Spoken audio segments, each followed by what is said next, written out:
Vous écoutez France Inter. Charline, avec son encyclique intitulée Magnifica Humanitas, le pape se mue en lanceur d'alerte face à l'intelligence artificielle. Le Vatican part à l'assaut de la Silicon Valley. Oui, Léon XIV contre Elon Musk. Dieu contre l'IA, Daphné, enfin. Mais là, il y a match. Là, il y a du débat, Sonia, de la polarisation. Oui. Le monde spirituel et l'univers de la technologie. Les deux systèmes nous promettent une vie éternelle. L'un, c'est après la mort, l'autre, c'est pendant, je dirais. Vous choisissez lequel, vous Le paradis ou le transhumanisme? Allez, là, il faut choisir. Il n'y a pas de moment de temps qui tienne. Bon, alors, je vous dis, j'ai choisi. Les IA ne font pas le poids face au pape. Regardez. Non mais ChatGPT en est à sa version 5. Oui. Gemini version 3. Alors que Léon, lui, est déjà à sa version 14. 14. Bram, ouais. Enfin, vous voyez bien que l'univers de la blague est un monde parallèle. Parce que dans le monde réel, le pape a perdu d'avance, bien sûr. Dans la Silicon Valley, ils ont des drones, des Tesla blindés, des robots qui font du kung-fu. Et au Vatican, les guerres de Suisse. Des types déguisés en arlequins avec des lances et des casques à froufrou. Alors, lundi dernier, ça vous plaît, ça? Je sais, point de vue fashion. Ah, mais on est d'accord. C'est le seul truc que j'adore. Moi c'est ce aussi. petit casque. Ce petit casque. Lundi dernier, le pape a publié sa première encyclique, une lettre envoyée à 1 milliard de fidèles, parce que le pape, quand il fait envoyer à tous, bam, c'est 1 milliard de gens. Vous voyez, lui, en un clic, il envoie l'encyclique.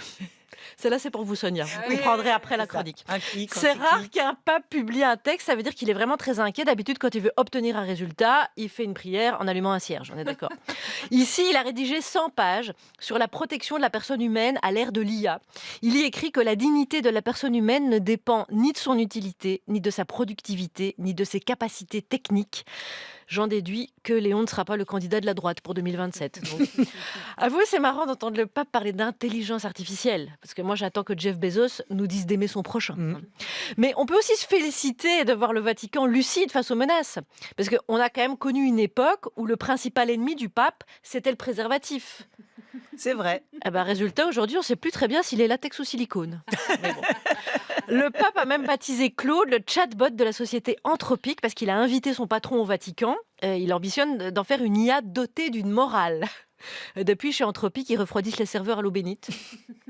Mais ne nous emballons pas trop non plus. La religion et l'IA ont le même fond de commerce, la crédulité humaine. Et ça fait plus de 2000 ans que les catholiques sont sur le dos d'une intelligence invisible. C'est pas pour se faire piquer le concept par 3 geeks à l'aube du 3e millénaire, bien sûr. Mais pour certains, l'IA est en train de devenir une nouvelle religion. Ça va être un nouveau tas d'emmerdes, ça. Le dimanche matin, on ira en famille à l'Apple Store. 2 mois plus tard, le port du MacBook sera interdit dans l'espace public. Puis ça ouvre beaucoup d'autres questions, comme y a-t-il une vie après la mort de la batterie de mon smartphone? Objet sacré, déjà. Et enfin, pour se confesser, l'Église devra créer ChatGPT. Ah, joli. C'est votre fête, Sonia. Allez, vas-y, c'est ça le jeu.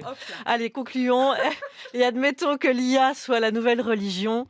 Alors, si le projet, c'est de crucifier Elon Musk, je dis pourquoi pas. Charline Vanhoenacker, l'opium du peuple.